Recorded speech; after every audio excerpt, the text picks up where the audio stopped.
honorable assistance, bonjour. Je remercie nos collègues de m'avoir donné l'opportunité d'intervenir et de présenter l'apport de la médecine nucléaire dans la prise en charge des tumeurs neuroendocrines. Je pense que vous savez mieux que moi que les tumeurs neuroendocrines, c'est un groupe très hétérogène. Il peut aller d'une tumeur bien différenciée à évolution très lente à une tumeur très agressive. Et pour la médecine nucléaire, c'est une entité qui pose problème dans le diagnostic et aussi pour la thérapie. Donc, c'est les tumeurs neuroendocrines digestives surexpriment les récepteurs à la somatostatine, et c'est cette caractéristique qui va nous permettre de faire l'imagerie, voire la thérapie, notamment le récepteur 2. Donc, on voit dans cette plaque que les récepteurs à la somatostatine se trouvent au niveau de différents organes et des cellules liées, et donc les tumeurs. La somatostatine est un peptide régulateur de l'homéostasie, il permet l'équilibre du système neuroendocrine et aussi c'est un antiprolifératif et antisécrétoire. La médecine nucléaire retrouve sa place déjà dans le diagnostic. Donc l'imagerie permet de faire la caractérisation de la recherche de la tumeur primitive dans le bilan d'extension et aussi dans l'évaluation. Et donc, elle permet aussi de faire le choix thérapeutique. Nous avons dans le diagnostic deux types d'imagerie, soit l'imagerie conventionnelle ou l'imagerie TEP.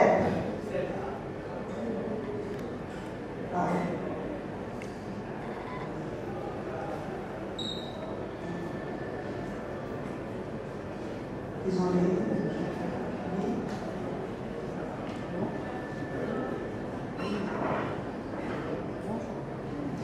Donc, pour l'imagerie, nous avons besoin d'un radiopharmaceutique qui est un médicament. Le radiopharmaceutique, c'est un produit qui est constitué de deux entités. La partie qui est isotopique ou la partie radioactive et un vecteur qui est froid et qui a un tropisme pour les récepteurs à la somatostatine. Et ces deux composants sont liés par un ligand et un composant chimique. Donc, pour l'imagerie conventionnelle, on a la gamma caméra, comme le nom le signifie, elle détecte les rayons gamma. C'est la machine qui est au-dessus, là, en rouge, avec la flèche rouge, et on a l'imagerie plus sophistiquée qui est la TEP, c'est la tomographie par émission de positron, et qui détecte les émetteurs bêta. Donc, le principe de l'imagerie nucléaire. Nous allons injecter un produit radioactif qui va se fixer sur des sites physiologiques et aussi au niveau des tumeurs à détecter. Donc, nous allons avoir une cartographie métabolique, l'image qui est à droite,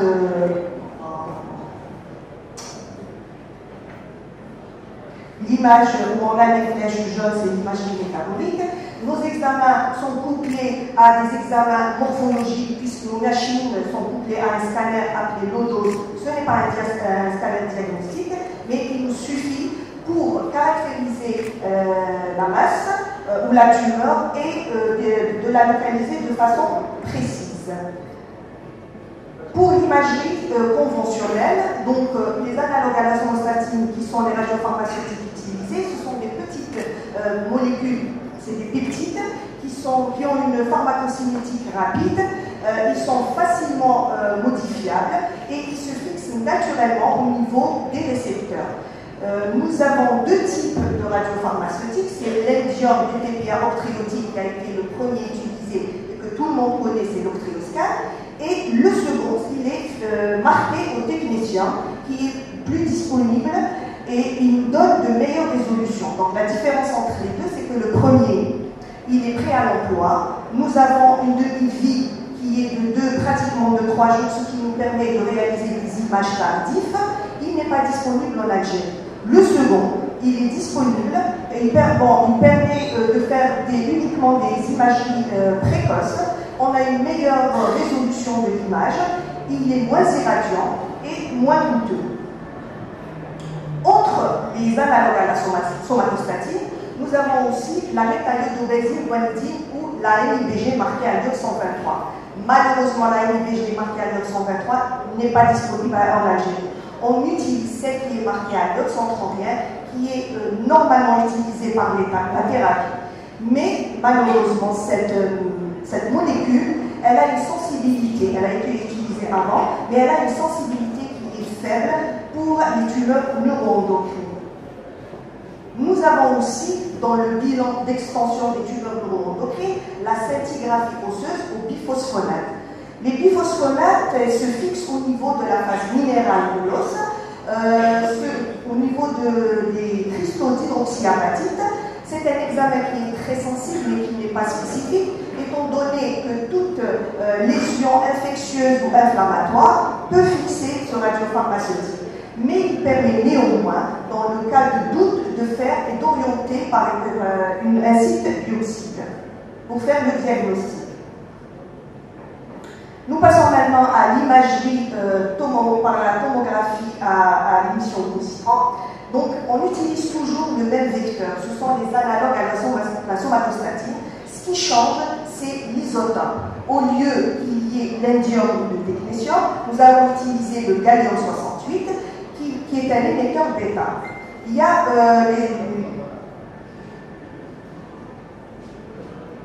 les analogues à la somatostatine qui sont les plus répandus. On a le Dotatoc, le Dotanok et le Dotatat. Et chacun, il a une sensibilité préférentielle pour les récepteurs à la somatostatine. La demi-vie de ce radiopharmaceutique est de 68 minutes. Donc ça nous permet de faire de l'imagerie de façon très à l'aise. Nous avons une très bonne résolution spatiale, meilleure que celle de la scintigraphie, et il permet de modifier l'information par rapport à la TDM et la scintigraphie aux analogues à la somatostatine chez 25% dans 25% des cas. Dans ce papier, il a été démontré que la scintigraphie au technétium était meilleure que celle à l'indium et que le gallium était meilleur par rapport aux deux radiopharmaceutiques. Le deuxième produit qu'on utilise en tête, c'est le FDG. Le FDG n'est pas un marqueur tumoral, c'est un analogue au glucose. Et donc, toute activité métabolique fixerait le FDG.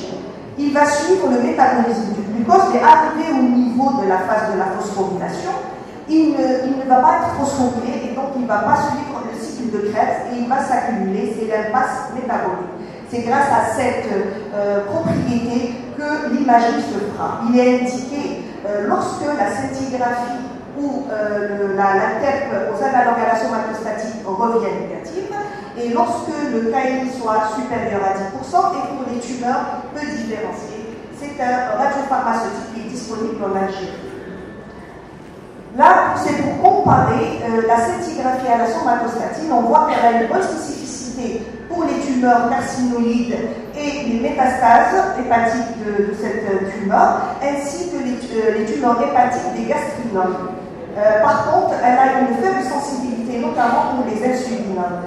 Le FDG, par contre, pour lui, il a une bonne spécificité et sensibilité pour les métastases hépatiques et médiastinales. Il existe un autre radiopharmaceutique qui est le F-DOPA, qui est un analogue des acides aminés.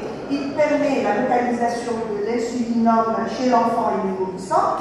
Il permet la localisation et le diagnostic des récidives ou les maladies résiduelles, notamment pour les tumeurs carcinoïdes digestives bien différenciées. C'est un radiopharmaceutique qui est utilisé aussi lorsque l'imagerie aux analogues est négative. Pour le choix du radiopharmaceutique, c'est selon sa disponibilité, selon le pays bien évidemment. Donc l'imagerie idéale, c'est celle aux analogues de la somatostatine. La TEP est indiquée même si on a l'examen à la scintigraphie qui est disponible, la TEP elle est priorisée et elle est indiquée pour les tumeurs bien différenciées. Par contre, si cette dernière elle est négative ou non contributive, nous utilisons le F-DOPA, y compris pour les tumeurs peu différenciées et notamment pour les carcinoïdes. Pour le FDG, il est réservé, comme je l'avais déjà dit, pour les tumeurs peu différenciées et en cas de négativité des examens à la somatostatine. C'est une image planaire qui montre la fixation physiologique du radiopharmaceutique aux analogues à la somatostatine. Et vous voyez qu'il y a certains sites qui fixeraient de façon physiologique les analogues à la somatostatine à ne pas méconnaître pour ne pas créer de faux positifs.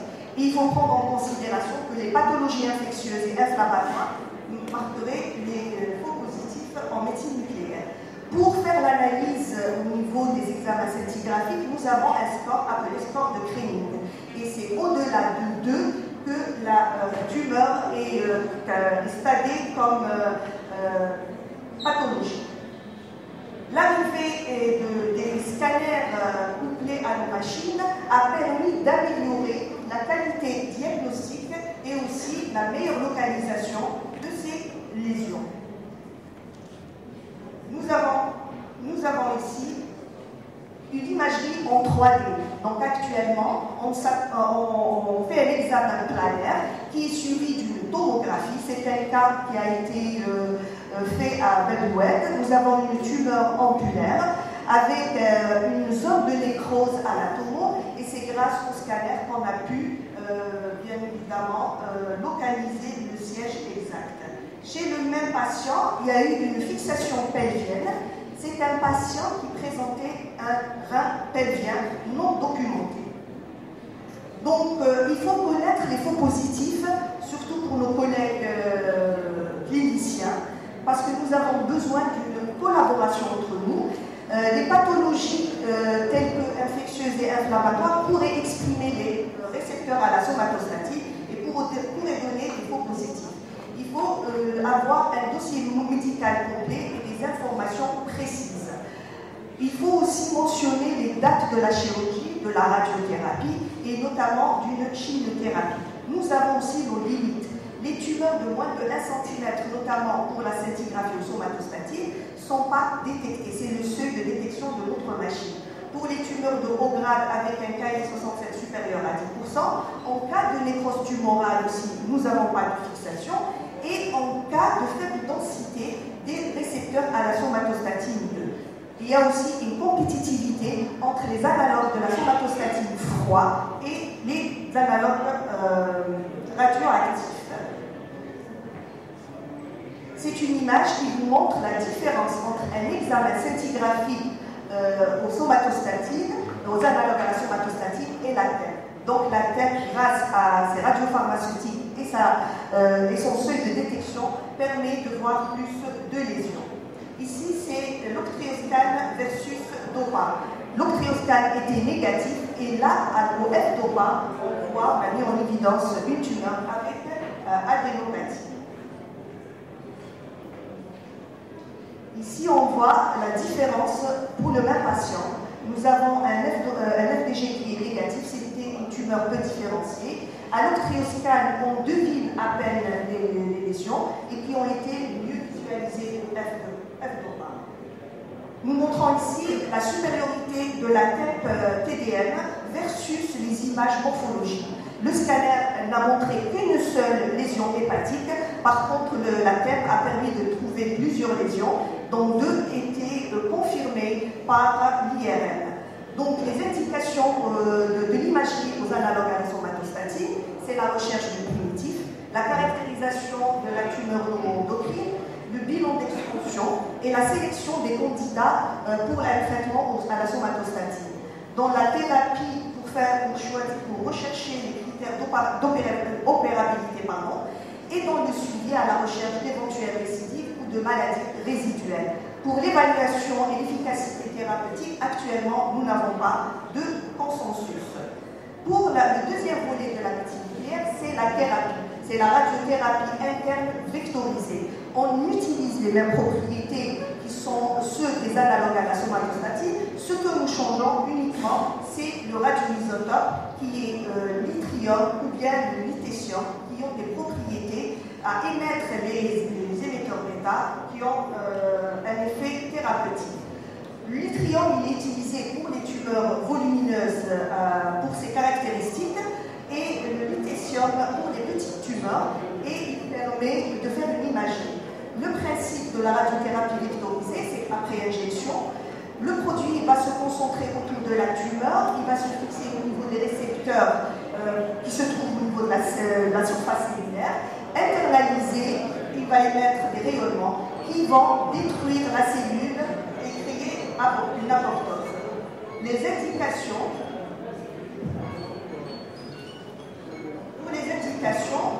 généralement, sont indiquées pour les TNE grade 1 et 2 bien différenciés, inopérables ou métastatique, avec une survie estimée à plus de 3 mois pour le patient, proposée en seconde intention après échec des analogues à la somatostatine, et il dépend de l'expression de ces récepteurs. Il y a eu un papier qui a été publié à l'ASCO, c'est un essai thérapeutique randomisé qui a permis d'évaluer l'inocuité et l'efficacité du lutécium. Il a permis la réduction de la progression et du décès dans 79% des cas, avec une survie sans progression significativement plus élevée, avec une toxicité limitée, une amélioration clinique statistiquement significative.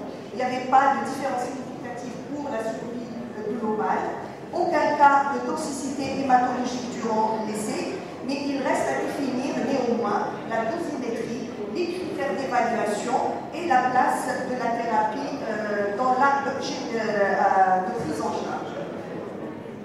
Donc là, pour terminer, il faut qu'il y ait une contribution entre les cliniciens et les médecins nucléaires. La scintigraphie à la somatostatine, c'est l'examen de choix pour les